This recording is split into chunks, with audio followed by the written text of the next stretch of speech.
Italy Awami লীগের সম্মানিত সভাপতি ও জাজিরা উপজেলার নবনির্বাচিত চেয়ারম্যান হাজী মোহাম্মদ ইদ্রিস ফরাজি ইতালি আগমন উপলক্ষে রোমের আন্তর্জাতিক এয়ারপোর্টে উষ্ণ অভ্যর্থনা ও ফুলের শুভেচ্ছা জানান ইতালি আওয়ামী লীগের নেতৃবৃন্দ।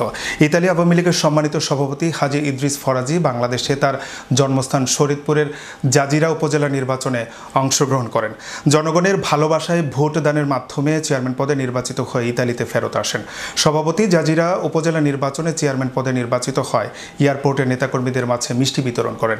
এ সময় আওয়ামী লীগের সাধারণ সম্পাদক হাসান ইকবাল সহ ফুলের উষ্ণ শুভেচ্ছা জানাতে আর উপস্থিত ছিলেন হাবিব চৌধুরী, হাদিউল ইসলাম হাদি, আবু তাহের, সাদাত হোসেন রনি, বাবু ঢালি, ফারুক ফরাজি, শেখ মামুন, শামিমা পপি সহ ইতালি আওয়ামী লীগের আরও অনেক নেতৃবৃন্দ এবং বিভিন্ন অঙ্গ সহযোগী সংগঠনের শীর্ষ নেতৃবৃন্দ। প্রবাসী ও দেশে জনপ্রিয় ইদ্রিস ফরাজি ইতালিতে আসায় নেতাকর্মীদের মাঝে উৎসবমুখর পরিবেশ সৃষ্টি হয়েছে। সকলে প্রত্যাশা করেন ইতালি আওয়ামী লীগকে আরও সুসংগঠিত এবং আগামী দিনের দিক নির্দেশনা দেবেন ইতালি আওয়ামী লীগের সভাপতি হাজী মোহাম্মদ ইদ্রিস ফরাজি। এছাড়াও প্রধানমন্ত্রী ও জননেত্রী শেখ হাসিনা আগামী 21 জুলাই স্পেন সফরকে কেন্দ্র করে রোমের তুসকোলানায় আর তাৎক্ষণিক সভায় প্রস্তুতি নিয়ে আলোচনা করা হয়। পাশাপাশি হাজী মোহাম্মদ ইদ্রিস ফরাজিকে রাজনৈতিক সংগঠন ইতালি আওয়ামী লীগ থেকে আনুষ্ঠানিক সংবর্ধনা দেওয়ারও প্রস্তুতি নিয়ে আলোচনা করা হয়।